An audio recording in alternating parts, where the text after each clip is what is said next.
कैसे हैं आप लोग? चलिए आज हम लोग क्लास 9 का जो है मैथ सब्जेक्ट का जो है एक्सरसाइज 1.1 की ओर चलेंगे। ठीक है, जो कि चैप्टर का नाम है क्या? वास्तविक संख्याएं। इसको इंग्लिश में बोलते हैं क्या? Real numbers. ठीक है, चलिए अब हम लोग कुछ पहले संख्या के बारे में जान लेते हैं कि संख्या में कौन कौन सी संख्या हम लोग को पढ़ना है। ठीक है, उसके बाद फिर आगे की ओर हम लोग चैप्टर की ओर चलेंगे। ठीक है, तो सबसे पहला जो है आपका ये कौन सी संख्या है? प्राकृत संख्या। प्राकृत संख्या सबको पता होना चाहिए कि प्राकृत संख्या है क्या। यानी गिनती में प्रयुक्त होने वाली संख्याएं प्राकृत संख्या कहलाती है। ठीक है, गिनती में प्रयुक्त होने वाली संख्याएं प्राकृत संख्या कहलाती है। इसका अगर हम लोग देख लेंगे एग्जांपल तो 1 2 3 4 5 डॉट डॉट डॉट डॉट कर लेते हैं अनंत तक, है ना। यानी कि इसका कोई लिमिट नहीं है। समझ में आ गया ना। अब सेकंड हम लोग लिखते हैं यहाँ पे क्या? पूर्ण संख्या। पूर्ण संख्या, पूर्ण संख्या की शुरुआत कहाँ से होती है? जीरो से, है ना। यानी कि प्राकृत संख्या के पहले शून्य को शामिल कर देते हैं तो वही पूरा संख्या जो बनता है उसको क्या बोलते हैं? पूर्ण संख्या। 0 1 2 3 4 5 डॉट डॉट डॉट। क्लियर है यहाँ तक? अब उसके बाद तीसरा जो है हम लोग अगला समझने का जो प्रयास करेंगे पूर्णांक संख्या। कौन सी संख्या है? पूर्णांक संख्या है। यानी पूर्णांक संख्या जो ऋणात्मक हो, धनात्मक हो और शून्य भी हो, है ना। यानी कि सबको उसमें शामिल कर देंगे, बस वही क्या होगा? पूर्णांक संख्या। जैसे अगर हम यहाँ पे बात करेंगे -5 -4 -3 -2 -1 0 1 2 3 4। यानी कि इधर से भी बढ़ सकता है, इधर भी बढ़ सकता है, तो हम लोग इसको क्या बोलेंगे? पूर्णांक संख्या। क्लियर है? अब पूर्णांक संख्या के बाद जो है अब हम लोग चलते हैं कहाँ? परिमेय संख्या। परिमेय संख्या यानी आप लोग जानते होंगे परिमेय संख्या जिस संख्या को P/Q के रूप में लिखा जा सकता है उसे हम लोग क्या बोलते हैं? परिमेय संख्या। ठीक है, जहाँ Q जो है नॉट इक्वल टू 0 वहां पे मना भी करता है, आपको परिभाषा में जो है लिखवाया जाएगा आगे, है ना। लेकिन अभी हम लोग समझेंगे क्या चीज? पहले एग्जाम्पल के तौर पर। ठीक है, हम लोग को कारण पढ़ना है कि ये प्राकृत संख्या जो है पूर्ण संख्या होता है, लेकिन पूर्ण संख्या प्राकृत संख्या नहीं होती है। क्यों? ठीक है, ऐसे ऐसे कारण जो है आपको पहला चैप्टर में पढ़ने को मिलेगा। ठीक है, तो परिमेय संख्या में हम कह सकते हैं क्या है? 4 भी परिमेय संख्या है, -2/3 भी परिमेय संख्या है ना। 4/3 भी क्या है? परिमेय संख्या है, और 3/4 भी क्या है? परिमेय संख्या है। समझ में आ रहा है यहाँ पे? अब इसके बाद परिमेय संख्या के बाद हम लोग चलते हैं पांचवा, वास्तविक संख्या। वास्तविक संख्या, वास्तविक संख्या कहता है परिमेय भी हो और अपरिमेय भी हो, है ना। परिमेय में भी हो और अपरिमेय भी हो, तो हम लोग उसको क्या बोलेंगे? वास्तविक संख्या। ठीक है ना। जैसे कि आप देख लीजिएगा 3 + √5 हम इसको वास्तविक संख्या बोल सकते हैं। ठीक है, √3 भी रहेगा तो इसको भी हम लोग वास्तविक संख्या बोल सकते हैं। ठीक है, 5 - 2 √3 भी रहेगा तो इसको हम लोग क्या बोलेंगे? वास्तविक संख्या भी बोलेंगे। समझ में आ रहा है? यानी बहुत सारे एग्जाम्पल जो है हम लोग इसमें लिख सकते हैं। ठीक है, वास्तविक संख्याओं में। समझ में आ रहा है ना। अभी अब हम लोग चलते हैं एक सीरियल क्रम। सीरियल क्रम जैसे कि कौन सी संख्या हो सकता है मैंने सही है कि नहीं है ना, सत्य और असत्य की ओर चलेंगे। ठीक है, तो हम लोग यहाँ पे लिखते हैं, एक साइड में संख्या लिखते हैं और एक साइड में लिखेंगे सत्य और एक साइड में लिखेंगे क्या? असत्य लिखेंगे। समझ में आ रहा है ना। यही आपको क्या है? सीरियल नंबर है पांचों का। ठीक है, अब सीरियल नंबर में हम लोग चलेंगे क्या? पहले प्राकृत संख्या चलेंगे। ये सीरियल नंबर आप लोग को याद कर लेना होगा। ठीक है, प्राकृत संख्या के बाद आएगा आपको क्या? पूर्ण संख्या। उसके बाद आएगा क्या? पूर्णांक संख्या। फिर उसके बाद आएगा क्या? परिमेय संख्या। और लास्ट में आएगा क्या? आपको वास्तविक संख्या। ठीक है, वास्तविक संख्या। अब इसमें हम लोग को करना क्या होगा? समझना है, एक टॉपिक आपको याद करना होगा। जैसे घर पे अगर कोई गार्जियन अगर आपके काम करने के लिए बोल दे, है ना, जैसे क्या है?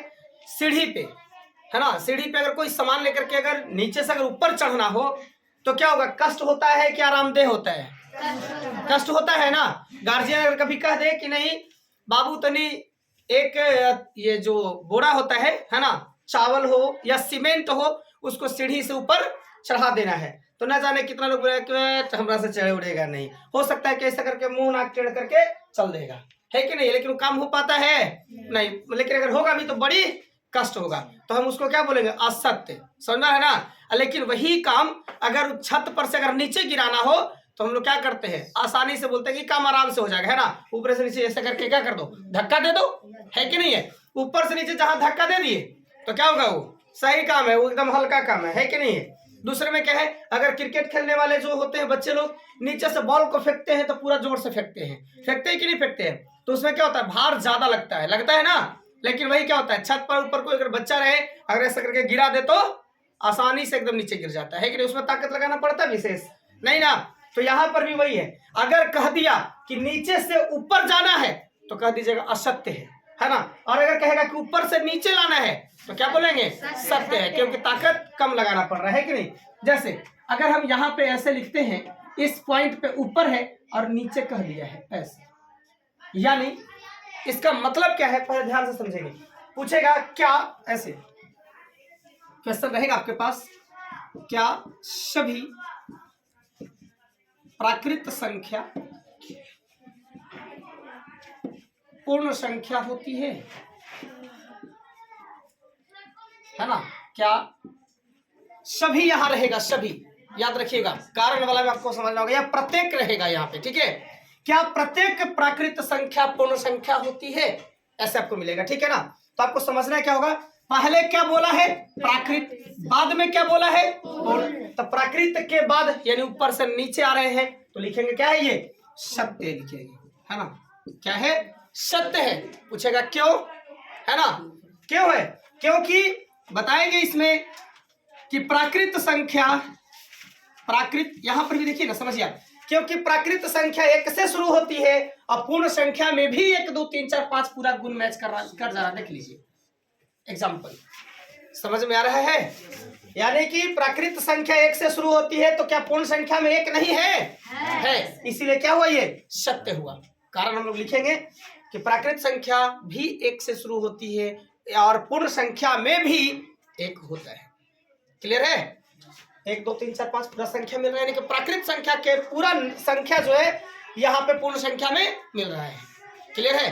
अब यहाँ देखिए, अब यही चीज को अगर स्टेप को हम लोग ऐसे बना दे, नीचे से ऊपर, नीचे से ऊपर, तो हम लोग क्या बोलेंगे इसको, असत्य। असत्य वाले कॉलम में वहां देख लीजिएगा, ठीक है। यानी कि इसका क्वेश्चन कैसे रहेगा, क्या क्या सभी पूर्ण संख्या,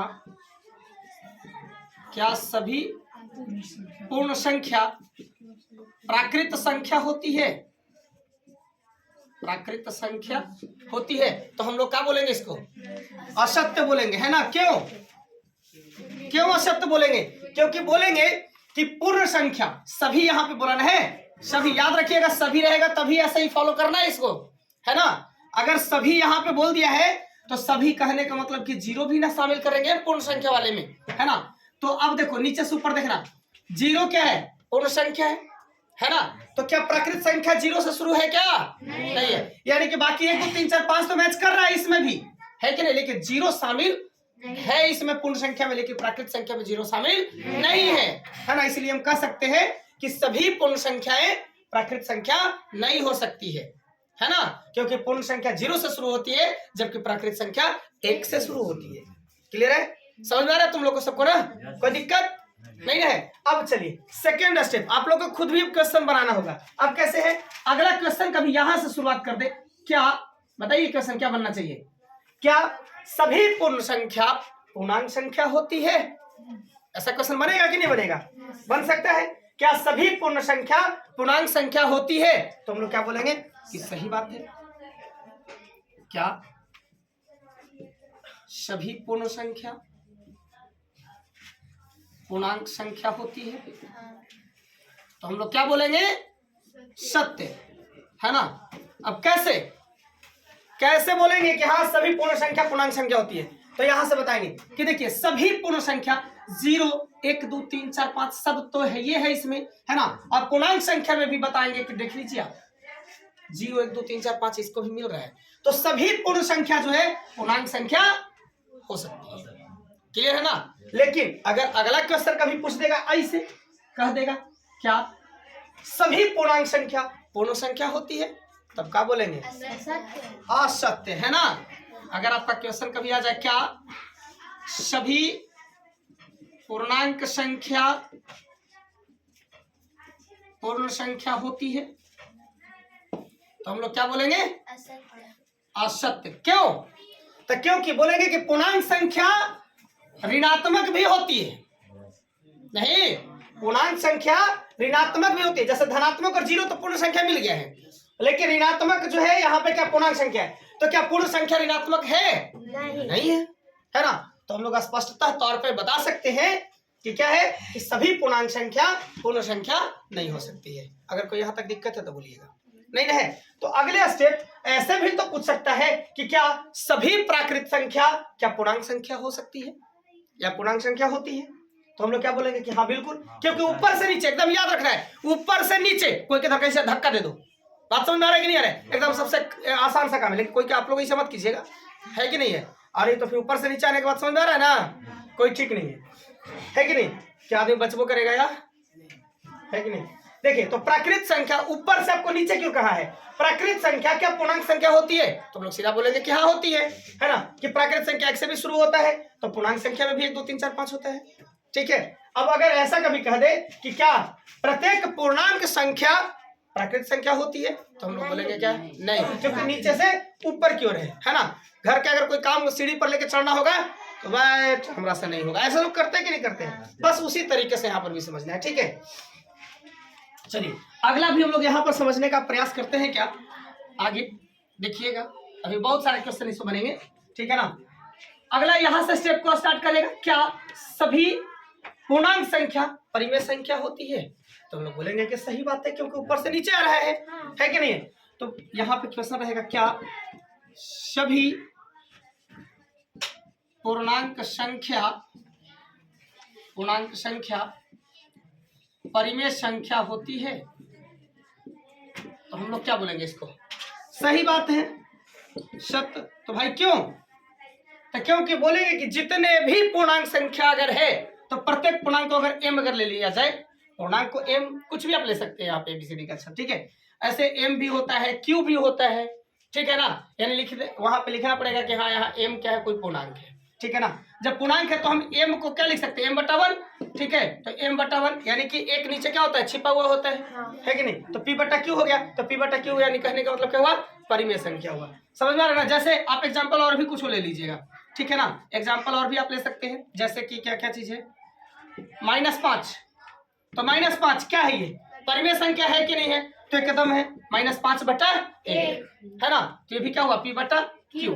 अगर कोई कहता है अगर आपको ऐसे कि 7/3 ले लीजिए, 7/3, ये भी क्या है, परिमेय है।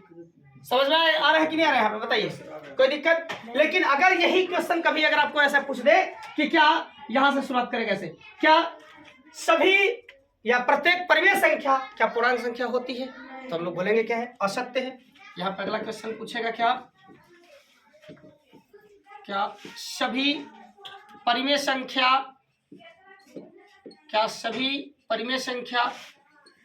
पूर्णांक संख्या होती है, तो हम लोग क्या बोलेंगे, असत्य, है ना, असत्य।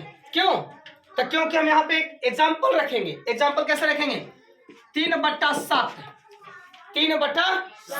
इसको बोलेंगे 3/7 है, तो इसको हम लोग p/q बोल रहे हैं, p/q बोल रहे हैं कि परिमेय संख्या है, लेकिन बोलेंगे क्या है, लेकिन पूर्णांक संख्या नहीं है, पूर्णांक संख्या नहीं है।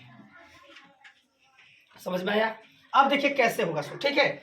ये 7/3 हम दो एग्जांपल लेते हैं, 7/3 और 3/7 दोनों को क्या अगर आपको बोलते हैं कि नहीं इसको पूर्णांक में चेंज कीजिए, तो आसानी से आप लोग ऐसे करके कर देते होंगे, 3 से 7, 3 दूना के 6 1, है ना, 3 दूना के 6 और 1 7/3 आ गया। ये पूर्णांक में तो चेंज हो गया, तो इसको अगर हम बोल देंगे कि नहीं 7 से 3 में आप लोग भागा देकर के इसको पूर्णांक में चेंज कीजिए, तो क्या पूर्णांक में चेंज होगा? ये नहीं होगा। ये पॉइंट में यानी कि दशमलव में चेंज हो सकता है, लेकिन पूर्णांक में चेंज नहीं हो सकता है। तो हम स्पष्ट तौर पर कह सकते हैं कि ये पूर्णांक होने के लिए अंश को बड़ा होना चाहिए और हर को छोटा होना चाहिए। लेकिन यहाँ पर जो है क्या है, अंश छोटा है और हर बड़ा है ना, इसलिए परिमेय तो है लेकिन पूर्णांक नहीं है। क्लियर हुआ यहाँ तक? कोई दिक्कत है तो बताइए आप लोग? नहीं है। चलिए अब हम लोग इसके अगला जो है जो और भी बन रहा है इसको बना लेते हैं, ठीक है, क्वेश्चन। चलिए अगले बार पूछेगा कि क्या सभी परिमेय संख्या वास्तविक संख्या है? तो हम लोग बोलेंगे कि हाँ है। क्या सभी परिमेय संख्या वास्तविक संख्या है? वास्तविक संख्या है तो हम लोग बोलेंगे क्या है, सत्य बात है कि नहीं?